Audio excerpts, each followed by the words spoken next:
Queridos irmãos, que a paz do Senhor Jesus esteja com você e com toda a sua família. No programa Escola Bíblica Dominical de hoje, comentaremos a lição de número 4 deste novo trimestre, cujo tema é alegria, fruto do Espírito, inveja, hábito da velha natureza. Na lição de hoje, falaremos sobre a alegria, uma das virtudes do fruto do Espírito, contrastando com a inveja como obra da carne. Iniciaremos trazendo a definição da palavra alegria, destacaremos quais os seus aspectos e quais os resultados desta virtude na vida do crente. Veremos também o significado da palavra inveja, quais os efeitos desta obra da carne e, por fim, quais os contrastes entre a inveja e a alegria. Quer aprender mais sobre este assunto? Então, não saia daí, pois está iniciando o seu programa Escola Bíblica Dominical.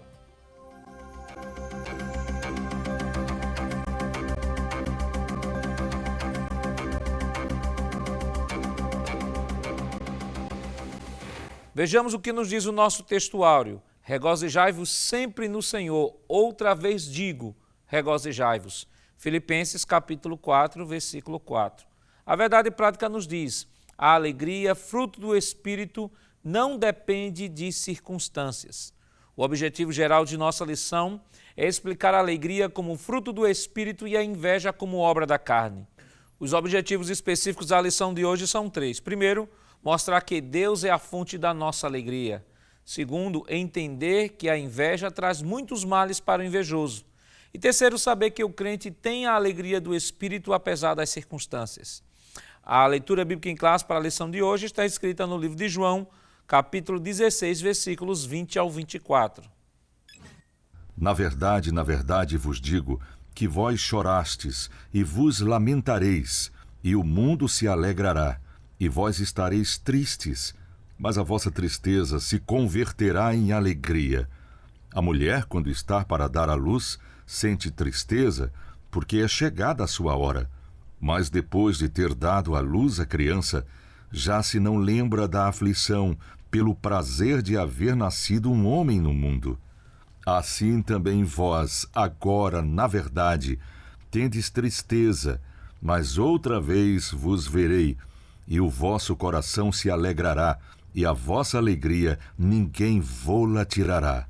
E naquele dia nada me perguntareis. Na verdade, vos digo que tudo quanto pedirdes a meu Pai, em meu nome, ele vô-lo há de dar. Até agora nada pedistes em meu nome. Pedi e recebereis, para que a vossa alegria se cumpra. Para comentar a nossa lição hoje, contamos com a participação do presbítero irmão Alessandro Barreto. Pai do irmão Alessandro. A paz do Senhor, evangelista Jackson. E do presbítero irmão Jonatas Lucena. Pai do irmão Jonatas. A paz do Senhor, evangelista Jackson. Queridos irmãos, estamos hoje na lição de número 4 e vamos passar a estudar mais especificamente sobre as virtudes do fruto do Espírito, né? Ou como alguns dizem, as características do fruto do Espírito, que é o amor. E nesta lição desta semana, nós estaremos estudando sobre alegria. E o tema da nossa lição é alegria, fruto do Espírito, que vai contrastar com a inveja, hábito da velha natureza, né? A metodologia que o autor de nossa lição ele utilizou nesse trimestre é fazer o contraste, né? Não era apenas falar da alegria como fruto do Espírito, mas preferiu fazer esse contraste, né, de falar de alegria como fruto do Espírito, contrastando com inveja, hábito da velha natureza. E essa característica do fruto do Espírito, que é a alegria, é a primeira característica que aparece diretamente na relação lá de Gálatas, do capítulo 5, na relação do fruto do Espírito, e que é as características do fruto do Espírito, as virtudes do fruto do Espírito. De maneira introdutória, irmão Alessandro, como é que a gente já pode introduzir esta lição para o professor que nos acompanha neste momento? Ok, é muito interessante fazer, como sempre aqui no programa tem sido feito, iniciar trazendo algumas definições, não é? E acredito que a palavra-chave para esse primeiro momento é a palavra alegria, não é? já que estamos falando do fruto do Espírito, é bom dizermos de que essa alegria não é uma alegria comum, não é uma alegria como qualquer pessoa pode ter, alegria por alegria. É uma alegria especial, revestida de um toque especial dado pelo Espírito Santo de Deus. E quando nós olhamos especificamente para Gálatas capítulo número 5, a partir do verso número 22 em diante, que vai falar sobre o fruto do Espírito, nós vamos perceber que essa palavra alegria vem do grego chará, que significa gozo, deleite, significa prazer, significa alegria. Mas além desta palavra, nós encontramos a palavra agaliasis, que quer dizer uma alegria mais exuberante, quer dizer uma exultação, uma alegria mais, com uma intensidade maior. É a partir dessa definição que a gente entende que o gozo do Espírito Santo, no caso aqui sendo como fruto a alegria, é uma alegria que supera qualquer momento. Porque, como ser humano que somos, temos momentos de tristeza, né? E temos momentos também de alegria. E quando olhamos para o contexto, o que é ficar alegre nesse contexto de Gálatas? É ficar contente independente de qualquer coisa, é ficar feliz, é regozijar-se, é tornar-se alguém alegre independente das circunstâncias. E só quem consegue trazer isso ao homem é o Espírito Santo de Deus. Alguém que não tem o Espírito Santo como um companheiro, como um consolador, não vai conseguir ter essa alegria. Por isso que algumas pessoas às vezes não entendem, não é? Olha para uma pessoa que é crente e uma situação tanto quanto complexa e vê aquela pessoa feliz, rindo. E alguém pode até perguntar, não consigo entender como é que fulano de tal, apesar das circunstâncias, está rindo sempre. E isso é proporcionado única e exclusivamente pelo fruto do Espírito que é produzido em alguém, que é, no caso aqui, a alegria. E essa alegria, né, como já foi bem pontuado, ela não é resultante de nenhum favorecimento, de nenhuma bênção que você tenha recebido, né? Que a alegria é uma reação humana natural, quando somos agraciados com alguma coisa que não esperávamos ou que esperávamos com ansiedade e aquele momento chegou. É o sentimento que geralmente é exercido em um momento de satisfação, é um momento em que você está aguardando, está esperando ou não esperava, né, irmão Jonatas? Então, a alegria como fruto do Espírito não é essa alegria natural. Essa alegria natural, ela está agregada ou ela está diretamente relacionada a uma satisfação pessoal, física, às vezes o nascimento de um filho, a esposa está grávida, ganhou, passou no vestibular, passou numa prova. É uma alegria natural, mas que ela tem um tempo de validade. Ela tem um tempo de validade, né? Ela tem aquela euforia pelo momento, mas depois se esquece daquele momento e se volta ao estado natural, né? Aí tem até pessoas que dizem assim, eu tive pelo menos uma alegria por um momento.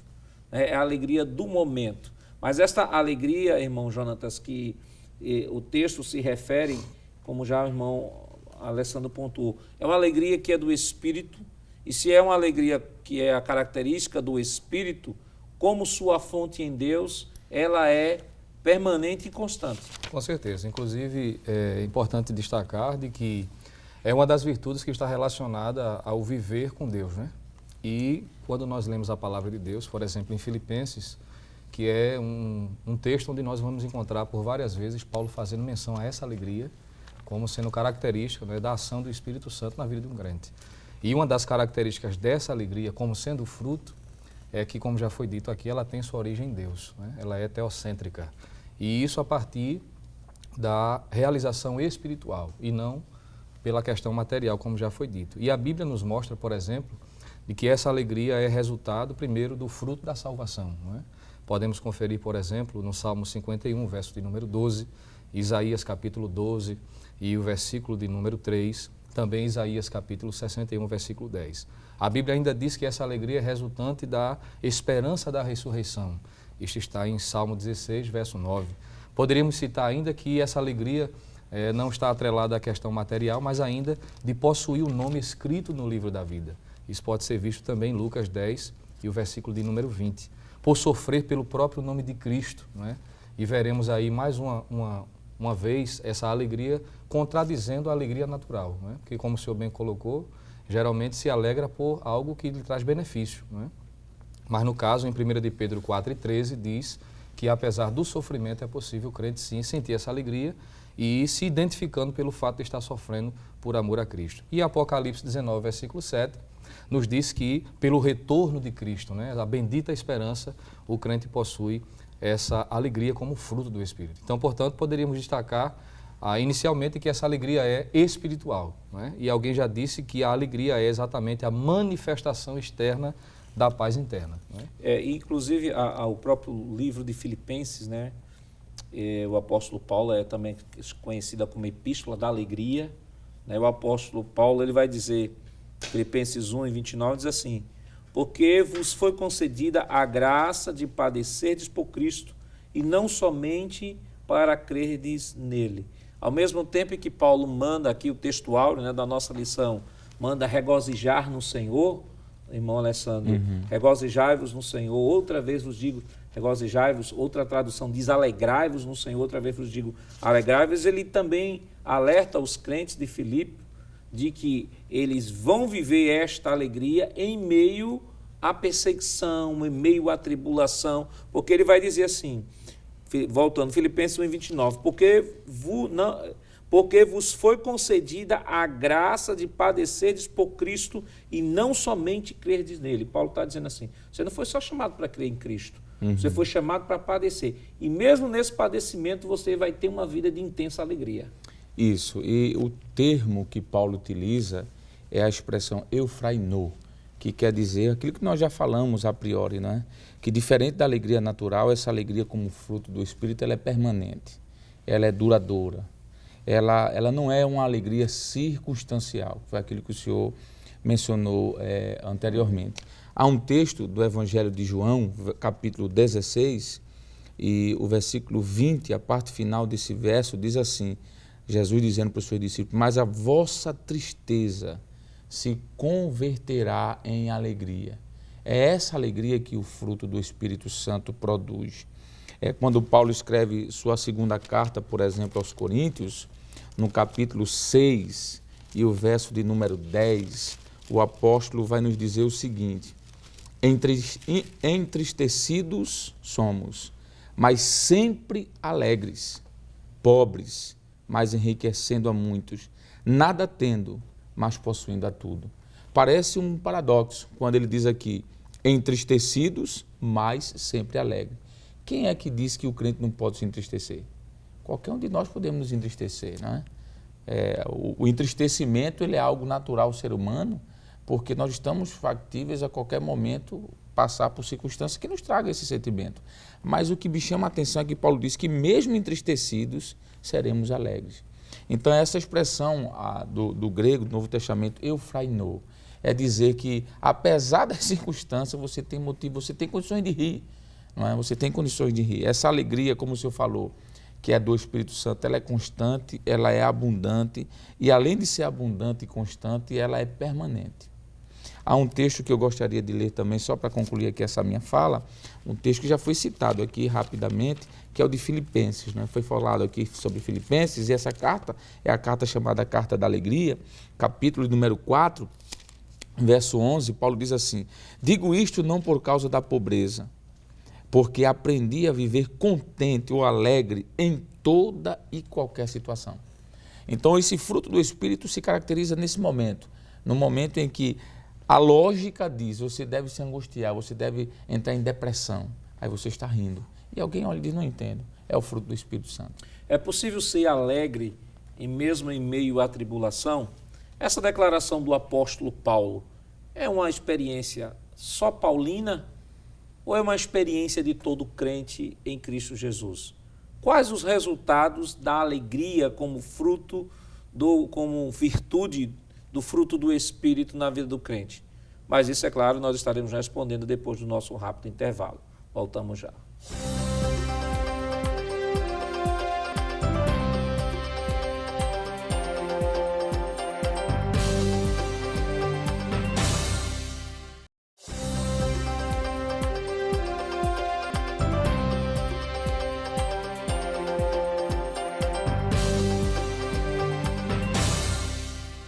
Queridos irmãos, estamos de volta no seu programa Escola Bíblica Dominical e nesta oportunidade estudando a lição de número 4, que tem como título Alegria, fruto do Espírito, inveja, hábito da velha natureza. Mas queremos, neste momento, enviar saudações aos nossos irmãos que carinhosamente têm mandado aqui as suas saudações e suas perguntas ao programa da Escola Bíblica Dominical. Nós queremos enviar uma saudação aqui para o nosso irmão Rosendro, ele não diz de onde é, mas manda aqui a saudação, nós enviamos essa saudação para o nosso irmão. O irmão Samuel Marcelino de Abreu e Lima diz que acompanha o programa e manda também aqui a saudação para os irmãos ali de Abreu e Lima.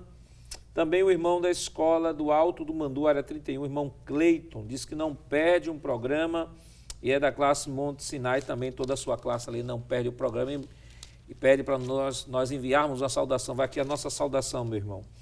O irmão Antônio Ramos, da cidade de Bonito, também manda uma saudação para o nosso pastor Ailton José Alves, e parabeniza a todos do programa Escola Bíblica Dominical, quase que não sai. Nós temos também a irmã Suelivan Augusto, ali da escola em Coqueiral, ela manda uma pergunta, nós estaremos respondendo. O irmão Tomé, ali de Feira Nova, também parabeniza o programa. O irmão Monsueto Viana, de Benfica, também manda aqui uma pergunta e nós estaremos respondendo. Também o irmão Everaldo Ferreira, de São Lourenço da Mata, o irmão André, de Igaraçu, e o irmão Samuel, de Caruaru. Também nós enviamos aqui as nossas saudações aos nossos irmãos. Bem, nós temos aqui duas perguntas e rapidamente nós não vamos tomar muito tempo, porque temos ainda muito assunto ainda para comentar, mas tem uma pergunta aqui, irmão Alessandro, que se refere ao programa da semana passada. A irmã manda perguntar o seguinte: queridos irmãos, beber com a família, mesmo sendo moderado, é pecado? Ok, é uma interessante a pergunta. Como o senhor disse, já foi respondida, inclusive, no programa passado, mas de repente a irmã não assistiu e por isso ela está perguntando. Então, só lembrando qual foi a resposta que foi dada. Foi dito o seguinte, que existem alguns princípios na Bíblia que regem a conduta cristã, né? Alguns princípios. E o primeiro princípio está em 1 Coríntios, capítulo 6, versículo 12, que é o princípio da conveniência, não é? Ou da licitude, quando Paulo diz assim, todas as coisas me convêm, mas nem todas as coisas me são lícitas, digo, mas nem todas me convêm. Então, beber, mesmo que socialmente convenha a um crente, e obviamente a resposta é não, não é? E Paulo ainda falando no capítulo de número 10, versículo de número 23, ele vem trazer um outro princípio, ele diz, todas as coisas me são lícitas, mas nem todas as coisas me convêm. E ele termina dizendo, todas as coisas me são lícitas, mas nem todas as coisas me edificam. E foi falado sobre o princípio da edificação. Beber, mesmo que socialmente, vai me edificar em alguma coisa? E a resposta foi dito que não. Então, quebra-se já dois princípios, né? E temos um terceiro princípio, que é o princípio da glorificação. O apóstolo Paulo disse, quer comais, quer bebais, ou façais qualquer outra coisa, façais para a glória de Deus. Obviamente, mesmo que beber socialmente, você não vai glorificar Deus em nada. Então, quebra o terceiro princípio. E eu diria o quarto, não é? Que está no capítulo número 8 de 1 Coríntios, versículo 9, quando Paulo disse, vede, porém, que esta vossa liberdade não venha de algum modo ser ou venha se tornar como um tropeço para os fracos. Aqui é o princípio da consideração mais fraco, né? Saber que se eu fizer isso, além de pecar, eu vou trazer escândalo, e trazendo escândalo, eu vou afastar aquele irmão mais fraco. Então, a resposta é, obviamente, não. É claro que, perfeitamente, né, isso nós já respondemos no programa passado, e estamos apenas relembrando aquilo que nós estudamos. A questão não é o beber moderadamente. A palavra moderadamente não anula o problema do beber. Isso. Né? Senão, assim poderia se dizer que pode-se fumar, mas fumar moderadamente. Ou se fazer qualquer outra coisa, desde que seja moderadamente, pode ser feito. A palavra moderado não é concessão para se fazer aquilo que a Bíblia, por raiz e por definição, já estabelece como sendo um ato contra as Escrituras, contra o princípio cristão. A outra pergunta, irmão Jonatas, diz assim, chamar palavrão é pecado? Muito bem. Existem dois textos, evangelista Nado Jacques, que são autoexplicativos e servem como resposta. O primeiro seria Efésios capítulo 4, versículo 29, quando Paulo fala sobre a santidade cristã em oposição aos costumes daqueles que não são crentes.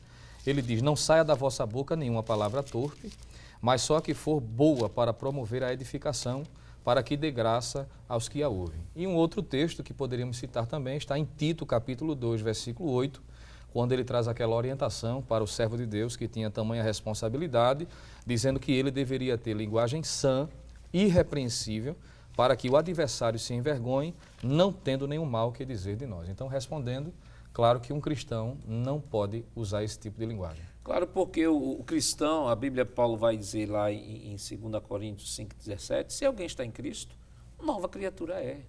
As coisas velhas já passaram, e eis que tudo se fez novo, tudo se fez pensamento novo, linguagem nova, hábito novo, forma de se vestir, forma de lidar com as situações, a cosmovisão, os hábitos do dia a dia, a maneira de enxergar, tudo vai mudar, porque agora o crivo vai ser as Escrituras. As Escrituras é que vão definir o tipo de comportamento, como o cristão ele deve se comportar, até porque o Filho de Deus tem que se parecer com seu Pai, né? O próprio Deus, ele diz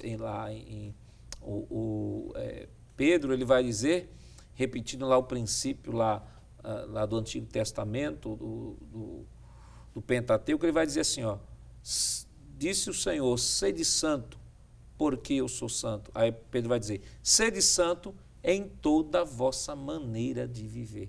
Então isso implica em santidade, irmão Alessandro, em todos os aspectos da vida. Sim, e o senhor citou o apóstolo Pedro, me fez lembrar um texto mais à frente, no capítulo 2, quando ele vai dizer que os santos deveriam andar nas mesmas pisaduras do Mestre. E com toda certeza Jesus tinha uma forma de linguagem pura.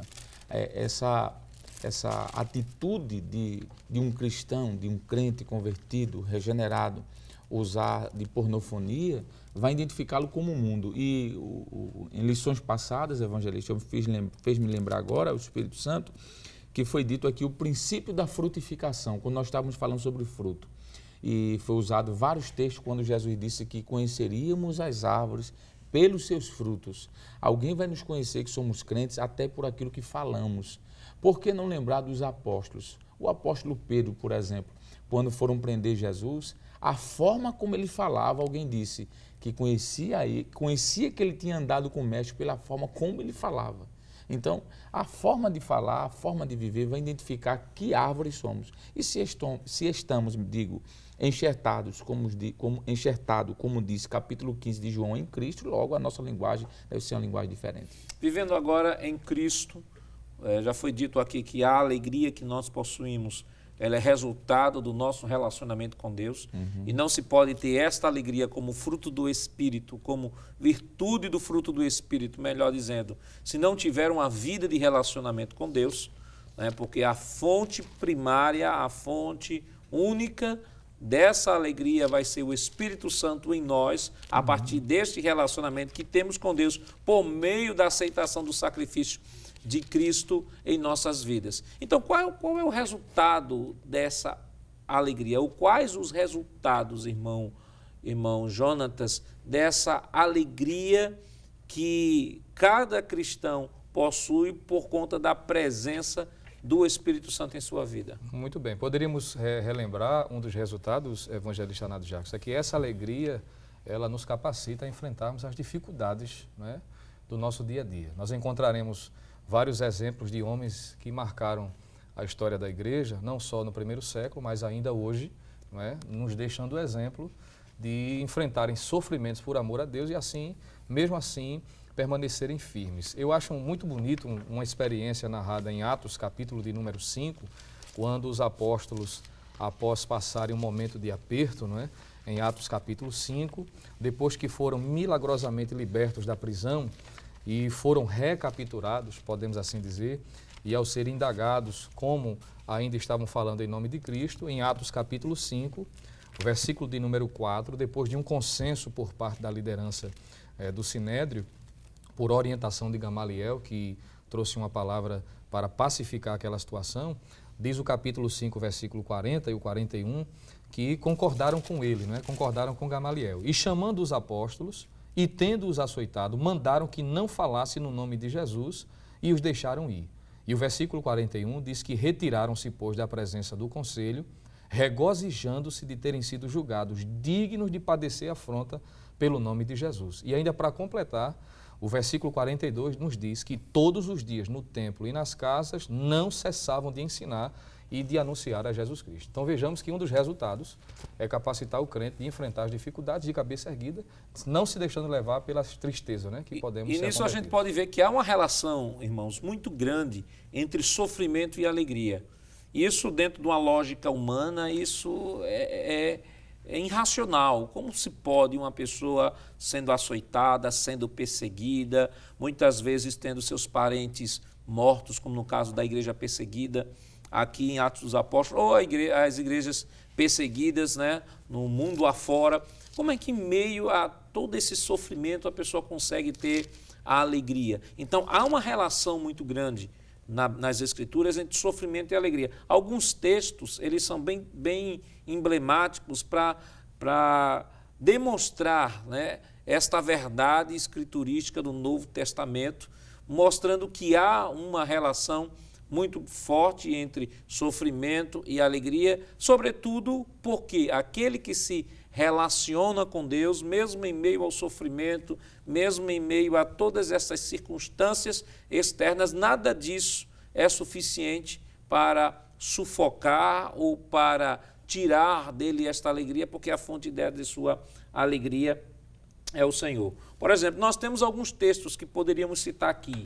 Por exemplo, nós temos Tiago 1 e 2, que diz o seguinte: meus irmãos, tendo por motivo de toda alegria o passardes por várias provações, né? Tiago vai nos falar isso. Também 1 Tessalonicenses capítulo 1, versículo 6, veja o que Paulo vai dizer: posto que em meio de muita tribulação, com alegria do Espírito Santo. Ele diz, olha, muita tribulação, mas mesmo em meio a essa muita tribulação, temos alegria no Espírito Santo. Nós temos também o escritor aos Hebreus, no capítulo 10, versículo 34, ele diz: porque não somente vos compadecestes dos encarcerados, como aceitastes com alegria o espólio dos vossos bens, tendo ciência de possuir de vós mesmos patrimônio superior e durável. E também mais um texto, que é Tiago, capítulo 5, versículo 11, que diz o seguinte: eis que temos por felizes aos que perseveraram firmes. Então nós temos, irmão Alessandro, uma diversidade de textos bíblicos ditos por diversos apóstolos no Novo Testamento, provando de que há essa relação perfeita entre sofrimento por amor a Cristo, sofrimento por amor ao Evangelho, sofrimento por estar experimentando os mesmos sofrimentos de Cristo e, ao mesmo tempo, viver uma vida de intensa alegria. Isso, e essa alegria também, ela motiva, apesar das circunstâncias, o crente trabalhar e fazer a obra do Senhor, não é? Veja que o apóstolo Paulo, no capítulo 16 do livro histórico de Atos, a partir do verso 19, a Bíblia vai nos mostrar quando Paulo e Silas são açoitados e presos. Eles são chicoteados, versículo de número 20 em diante. E levando os pretores, disseram: estes homens, sendo judeus, perturbam a nossa cidade, propagando costumes que não podemos receber, nem praticar, porque somos romanos. Aí diz o verso 22 o seguinte: levantou-se a multidão unida contra eles, e os pretores rasgaram-lhes as vestes e mandaram açoitá-los com varas. E diz o texto: e depois lhe deram muitos açoites e os lançaram no cárcere, ordenando que o carcereiro que os guardasse com toda a segurança. Obviamente, quando a gente para pensar de forma humana, natural, onde alguém que não tem o fruto do Espírito, essa pessoa, no mínimo, estaria gritando e esbravejando de revolta: eu estava fazendo a obra, eu estava fazendo a obra. Mas o texto nos diz que, o texto nos mostra, este recebendo, por volta da meia-noite, Paulo e Silas, versículo 25, oravam e cantavam e louvavam a Deus. Orar e louvar e cantar num momento como esse, só alguém que tem a presença do Espírito Santo. Quando a Bíblia diz que o Espírito Santo, o Paráclito ou Paracleto, como alguns chamam, ele é aquele que está ao lado de, a gente pensa que ele vai confortar só no momento de luto ou algo semelhante, já que é o Consolador. Mas ele é o Consolador nesse momento, onde o fruto está em evidência e a pessoa, apesar das circunstâncias, não deixa de fazer a obra e, pelo contrário, entende que é um momento difícil, sim, mas ele continua fazendo o que fazia antes, que é louvar, cantar e trabalhar para o Senhor. Interessante é que essa alegria sempre foi uma característica, né, a alegria em meio ao sofrimento sempre foi uma característica daqueles que se relacionam com Deus, já desde o Antigo Testamento. Nós temos, por exemplo, o Salmo de número 42, o salmista do Salmo de número 42, ele vai dizer o seguinte, ele vai descrever lá no versículo 4, dizendo assim, lembro-me destas coisas, que dentro de mim se me derrama a alma, de como passava eu com a multidão do povo, e os guiava em procissão à casa de Deus, entre gritos de alegria e louvor, multidão em festa. O salmista deste salmo provavelmente era um levita, né, que ia acompanhando com o povo na peregrinação para o templo, provavelmente nas festas de Jerusalém, e ele diz aqui que conduzia o povo em procissão à casa de Deus, e o povo ia com um grito de alegria, né? Aí me lembrou agora do Salmo 122, né? O salmista dizendo, alegrei-me quando me disseram, vamos à casa do Senhor. O prazer de estar na presença de Deus, de estar na casa do Senhor. E o salmista do Salmo 100 também vai falar da alegria. Ele diz assim, servi ao Senhor com alegria e apresentai-vos diante dele com cântico. Ele coloca a alegria primeiro precedendo a apresentação de cântico, porque se pode apresentar o cântico no templo sem se ter alegria, sem se ter aquele prazer, apenas pela métrica, né? Mas ele diz, não, servi ao Senhor com alegria e apresentai-vos diante dele com cântico. Então, irmão Jonatas, a alegria sempre fez parte da vida do povo de Deus, daqueles que se relacionam com o Senhor. Com certeza. Isso já vimos desde o Antigo Testamento, como o senhor acabou de fazer essa referência, e no Novo Testamento essa doutrina fica ainda mais clara, não é?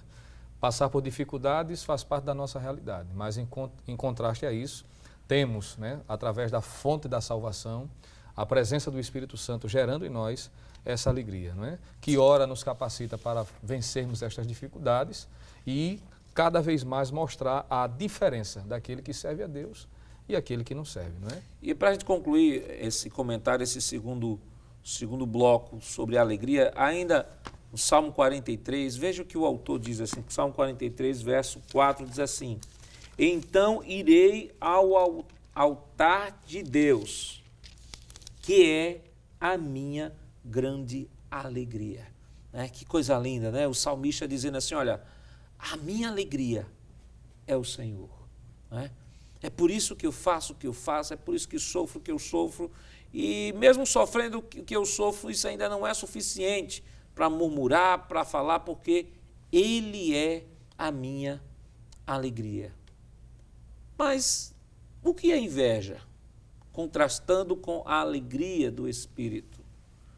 Quais as consequências da inveja? Nós falamos muito sobre a alegria, 2 blocos sobre a alegria. Agora, o que é inveja? Quais as suas consequências? Quais os seus resultados na vida de uma pessoa que permite que esse sentimento adentre seu coração? Mas isso, é claro, nós estaremos comentando depois do nosso rápido intervalo. Voltamos já.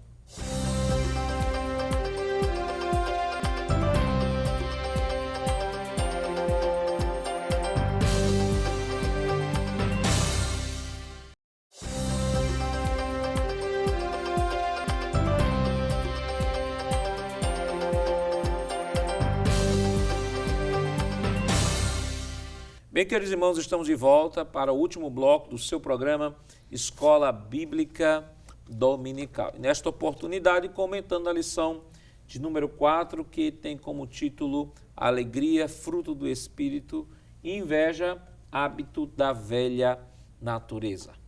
Você já conhece o nosso canal no YouTube? é muito fácil e simples de acessar. Acompanhe comigo passo a passo.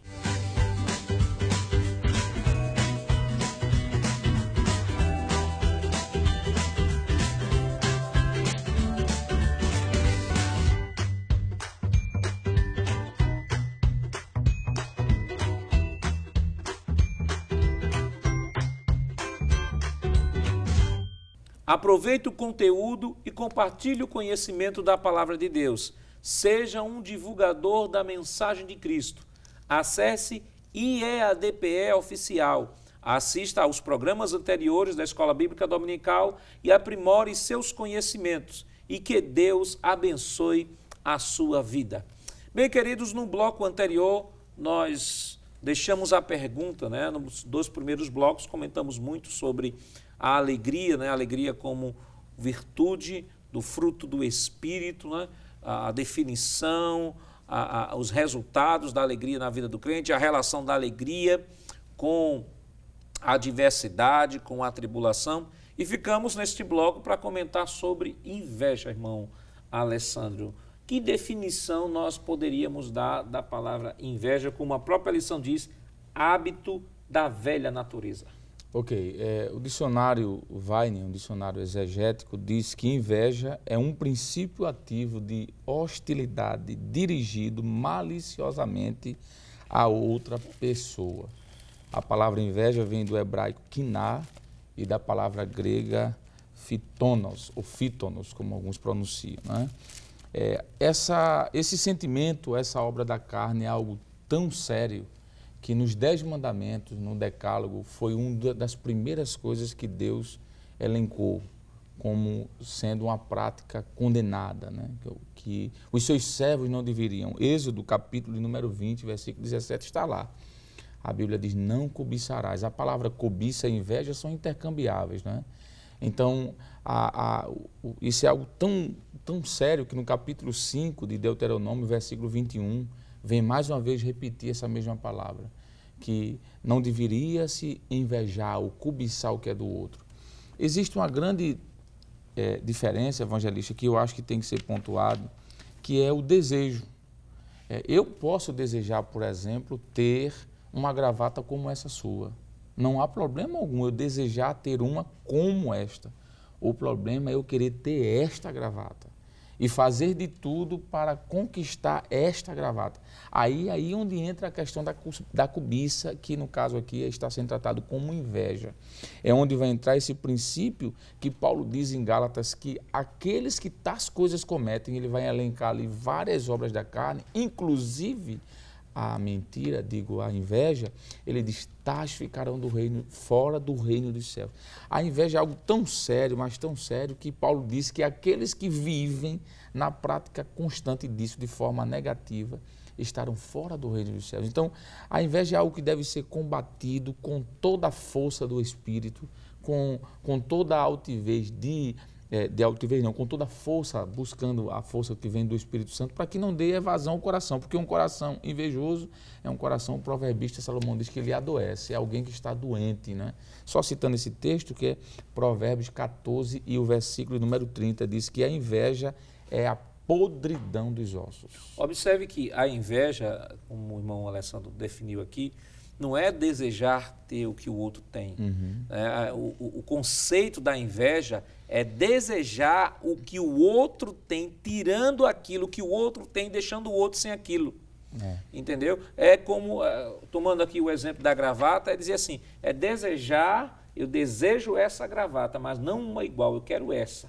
Exato. E é essa que eu quero para lhe deixar sem essa gravata, porque a minha vontade, a inveja permite com que você não só deseje aquilo, né, cobice aquilo, mas permita que aquilo seja retirado da pessoa a quem você está cobiçando e ela fique sem.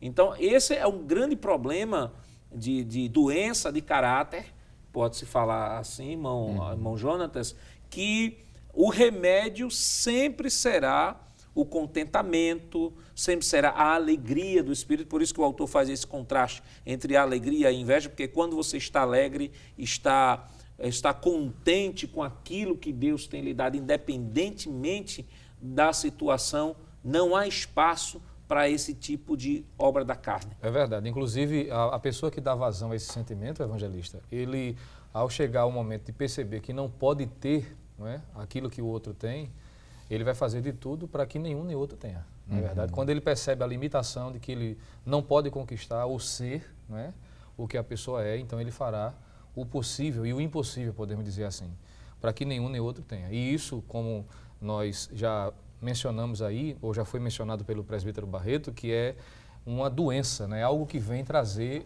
uma situação não só no âmbito espiritual, mas vai trazer sequelas e consequências até no âmbito físico, né? O próprio texto citado, Provérbios 14:30, fala sobre isso, que a mais severa da exortação dada pelo proverbista é fazendo menção à inveja de que ela é podridão dos ossos, né? Então, não só espiritualmente, mas fisicamente. Porque, na verdade, a gente já, em uma determinada lição, já estudamos um pouco sobre a cobiça, né? Isso. Que a cobiça é a força motriz de todo pecado.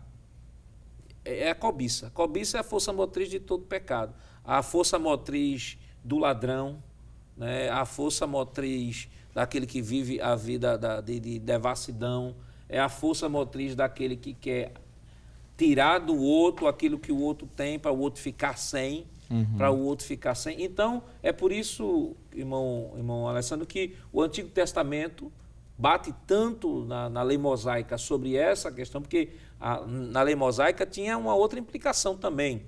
Não tinha só uma implicação espiritual, né? Tinha uma implicação social também. A questão do gado, a questão das heranças, a questão do bem, do patrimônio. Então, quando o Deus normatiza isso no Antigo Testamento, é como uma profilaxia divina para que a sociedade de Israel no Antigo Testamento pudesse viver em perfeita harmonia e no Novo Testamento para que o crente, além dessa perfeita harmonia social, pudesse viver uma vida de saúde do coração. Com certeza. O texto diz, capítulo 5, verso 21 de Deuteronômio: não cobiçarás a mulher do teu próximo, não desejarás a casa do teu próximo, não desejarás o seu campo, o seu servo, a sua serva, nem o seu boi, nem o seu jumento. E o texto termina: nem coisa alguma do teu próximo. Ou seja, a inveja é um problema que não afeta apenas a pessoa, mas traz consequências na sociedade, na comunidade. E além da inveja ser trazer consequência de saúde, quando o proverbista disse que a inveja adoece, ela é a podridão dos ossos, isso fala de alguém que está sofrendo internamente, não é? É alguém deprimido, é alguém que vive em angústia constante, evangelista Narijaco. E a inveja, quando ela está em um alto grau, ela pode levar a pessoa, inclusive, até matar, se possível for, para conseguir o lugar do outro. A gente pode citar aqui o exemplo de Caim, por exemplo. O que levou Caim a matar Abel, se não inveja? Isso. A gente pode citar aqui outro exemplo, que é Abel e Caim, no caso, capítulo 3 de Gênesis, versículo 3 e 4. A gente poderia citar Saul. A Bíblia diz que Saul tinha tanta inveja de Davi, quando via os guerreiros e as mulheres louvando a Deus pelas vitórias de Davi, que ele tentava matar Davi, lançando arcos em Davi. Davi nunca tinha feito mal a ele. E o povo cantava, Saul matou 1000, mas Davi matou 10.000. Isso foi suficiente para estremecer, né, a estrutura de Saul. Exatamente. É porque a pessoa que é invejosa, ela se angustia com o que a pessoa tem e com o que as outras pessoas dizem ou atestam que aquela pessoa tem. A gente poderia citar os irmãos de José também. É outro exemplo de inveja que tentou matar. Por que não citar o próprio Jesus? Os religiosos da época de Jesus levaram Jesus ao tribunal. Não foi por outra coisa, a não ser inveja também. Então a inveja adoece, a inveja provoca possivelmente a morte de alguém, e a inveja pode impedir, como Paulo falou, até a entrada de alguém nos céus. Paulo disse: quem tais coisas comete ficarão de fora do reino dos céus. Então, se a inveja é tão destrutiva, irmão Jonatas, como é que nós podemos nos prevenir da inveja? Quais os caminhos? Claro que não existe uma fórmula. Nós não temos aqui a intenção de estabelecer fórmulas hermeneuticamente fechadas para dizer assim, você faça isso que se livra. Não. Mas que princípios bíblicos, de repente, nós podemos aqui até elencar aqui para que nós possamos ter um coração protegido desta obra da carne, para que esta obra da carne não venha destruir a nossa vida espiritual. Muito bem. Nós poderíamos recapitular aquilo que já foi falado em lições passadas, que é o fato de se deixar dirigir pelo Espírito Santo, né? Foi dito aqui o exemplo de Saul, e é interessante que vai ser dito que o Espírito Santo se retira dele, né? Fazendo com que todas essas obras da carne fossem vistas na vida daquele homem. Então, uma das formas de prevenir com que esse tipo de sentimento brote no coração de um crente é que ele viva um relacionamento sadio com Deus, né? Viva uma vida de obediência à sua palavra, de submissão, e estreite cada vez mais por meio da oração, da leitura reflexiva da palavra e, acima de tudo, colocando ela em prática. Sendo assim, o Espírito Santo terá liberdade de produzir nele alegria e as outras virtudes características do fruto do Espírito. Além de compreender, né, qual é a minha posição dentro do corpo de Cristo, né? Porque você tem a inveja, há um leque, há um campo de atuação muito grande, né? Você tem a inveja do indivíduo porque tem um bem material, a inveja do determinado indivíduo porque ele tem uma habilidade que a pessoa não tem, a inveja do indivíduo porque o indivíduo está em um local que ele gostaria de estar. Então você tem a inveja no âmbito da riqueza, a inveja no âmbito da posição, a inveja no âmbito das habilidades. Então você tem um leque muito grande de atuação, né? De atuação com isso. E eu acredito que uma das grandes soluções é entender, além do que o senhor relacionou, é entender qual é a minha posição no corpo de Cristo. É ver aquilo que nós falamos numa lição passada dessa aí, sobre o contentamento, né? Contentai-vos com o que tende, acomodai-vos aos humildes. Saber qual é a minha posição dentro do corpo de Cristo. Para que é que Deus me chamou? O que é que Deus tem para mim? E quando eu tenho essa definição, irmão Alessandro, bem clara na minha mente, qual a minha posição no corpo de Cristo, o que é que Deus tem para mim, eu estou satisfeito, estou alegre, mesmo em meio à tribulação, com aquilo que Deus me deu. Então não há espaço para que eu possa, de repente, ter uma inveja de alguém, de alguma coisa, porque eu estou em paz comigo mesmo. Sim, um texto que foi citado em outras lições, que eu acho que é cabível aqui, é 1 Timóteo capítulo 6, versículo 8. Paulo diz assim: tendo sustento e com que nos vestir, estejamos contentes. Filipenses no capítulo 4, versículo 11, ele retorna essa temática dizendo assim: digo isto não por causa da pobreza, porque aprendi a viver contente em toda e qualquer situação. Eu acredito que um antídoto ou uma saída contra a inveja é estar contente com aquilo que Deus tem nos dado. É bem verdade dizer que isso é preciso fazer forças em alguns momentos, porque a velha natureza que está dentro de nós, vez ou outra, vai querer nos fazer se entristecer. A verdade é essa, né? Mas quando a gente olha para a palavra e vê Paulo dizendo, se você tem com o que vestir, com o que comer, fique feliz com isso, fique contente com isso aí. Um exemplo disso é o próprio Salmo de número 73, Asaf, né? Pois não. Asaf, Deus havia dito aos levitas que o sustento dos levitas seria o Senhor. Deus diz assim, eu sou a vossa herança. Mas o que é que Asaf diz? Você pode até meditar, professor, em casa, pode meditar nesse texto, é muito rico esse texto. E Asaf diz assim, com efeito, Deus é bom para Israel. Quanto a mim, porém, quase que me resvalava os pés, pouco me faltou para se desviar os meus passos. E ele vai dizer por quê, versículo 3, pois eu invejava os arrogantes ao ver prosperidade dos perversos. Até o próprio levita aqui, que havia sido chamado por Deus, escolhido por Deus, separado por Deus, para viver na dependência de Deus, quando viu os ímpios prosperarem, ele começou a pensar que não valia a pena se santificar, não valia a pena ser reto, não valia a pena ser próspero. Para quê? Ser tudo isso. De repente, quem sabe, o seu aluno está pensando assim, mas o que é que vale tanto ser santo? Que vale tanto buscar a Deus? Que vale tanto se santificar, buscar a presença de Deus e ver que o ímpio prospera, o ímpio tem tudo o que quer, e eu, como servo de Deus, quanto mais faço, mais o negócio parece que se aperta do meu lado. Então, o que é que Deus faz com Asaf? Deus chama Asaf para o templo. E quando chama Asaf para o templo, versículo 17, diz, até que entrei no santuário de Deus e atinei para o fim deles. Mas o mais importante daquela conversa de Deus com Asaf dentro do templo foi a conclusão de Asaf no versículo 28, que diz: quanto a mim, bom é estar junto a Deus. No Senhor Deus ponho o meu refúgio para proclamar todos os seus feitos. Asaf sabia, entrar em crise, qualquer pessoa entra. É ser humano, o ser humano entra em crise. Mas é crente, não tem que confiar em Deus, sim, mas crente também entra em crise. Mas a diferença é que, ao entrar em crise, ele tem um Deus que o chama, né, irmão Alessandro, para o templo e diz assim: filho, não desanime não, porque eu sou a tua herança. E porque eu sou a tua herança, eu sou a tua provisão, sou eu que cuido de ti. Amém. Eu lembro-me da expressão de Paulo, capítulo 4 de Filipenses, versículo 4, já foi citado, mas penso que é importante relembrar. Paulo diz: alegrai-vos sempre. Não é de vez em quando.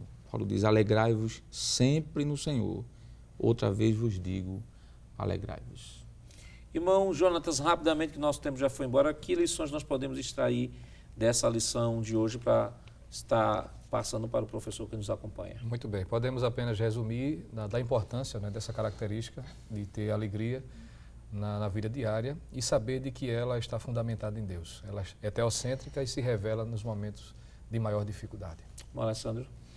Dizer que a alegria ela é maior do que a tristeza e que a tristeza pode sim trazer algum momento de desconforto, mas quem tem o fruto do Espírito Santo vai saber enfrentar esse momento de crise e vencer com toda certeza, como o apóstolo Paulo disse: posso todas as coisas naquele que me fortalece. Portanto, professor, ao ministrar esta aula, procure mostrar aos seus alunos que, como cristãos, devemos diariamente nos despir das práticas pertencentes à velha vida e nos vestirmos da nova vida, do novo homem criado em justiça e santidade. Evitemos a inveja e conservemos a alegria do Espírito, que é espiritual, abundante e constante em nossa vida. Que Deus continue abençoando em nome de Jesus. Queridos irmãos, depois de uma lição tão maravilhosa, vamos orar ao Senhor. Irmão Alessandro. Pois não, oremos. Pai querido, Deus de toda a glória, nós queremos neste momento, Senhor, louvar o Teu nome, Te agradecer por tudo quanto o Senhor tem feito na vida de cada um dos Teus servos, Senhor. Queremos Te louvar por esta palavra que falou profundamente ao nosso coração e que nos acendeu, Deus, a alegria de sabermos de que, apesar de qualquer circunstância, temos motivos para estarmos felizes, porque Tu és o nosso Deus, nosso protetor, nosso cuidador, nosso amigo. Nós queremos Te rogar por aqueles que nos escutam e que possivelmente não têm ainda essa alegria do fruto do Espírito, mas que a Tua palavra, Senhor, certamente foi ministrada e os seus corações foram inflamados por ela e que eles também possam experimentar da mesma sorte que nós, Senhor. Continua com as Tuas mãos estendidas, nos livrando, Senhor, da obra da carne, Senhor, a inveja, que nunca venha ter, Senhor, lugar em nosso coração, porque sabemos que ela iniciou, Senhor, em Satanás, porque invejou, Senhor, o Teu trono, e que o princípio da inveja, Senhor, tem como exemplo a pessoa de Satanás e que isso nunca venha estar em nosso coração. Nos ajuda, abençoa o Teu servo, o pastor presidente, pastor Ailton José Alves, o pastor Ailton Júnior, a diretoria da nossa igreja, abençoa a superintendência, Senhor, das escolas dominicais, o Teu servo, o evangelista Nadi Jackson, e toda a equipe, a Rede Brasil, Senhor, TV, abençoa cada, Senhor, telespectador, que as Tuas mãos continuem sobre nossas vidas, é o que nós Te pedimos em nome de Jesus. Amém. Chegamos ao final de mais um programa Escola Bíblica Dominical de hoje, onde estudamos a 4ª lição deste trimestre, falando sobre a alegria, fruto do Espírito, e inveja, hábito da velha natureza. Na próxima semana estudaremos a 5ª lição com o tema Paz de Deus, antídoto contra as inimizades. Se você deseja participar do nosso programa, basta nos enviar um e-mail para ebd@rbc1.com.br ou uma mensagem de texto pelo WhatsApp. Coloque seu nome e lugar de onde está enviando sua mensagem.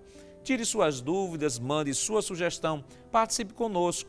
Lembrando que o programa da Escola Bíblica Dominical vai ao ar toda sexta-feira e sábado às 10 horas da noite e no domingo às 7h30 da manhã. Obrigado por sua audiência e até o próximo programa. Que a graça do nosso Senhor Jesus Cristo, o amor de Deus nosso Pai, a comunhão e as divinas consolações do Espírito Santo estejam com todos, hoje e para todos sempre. Amém.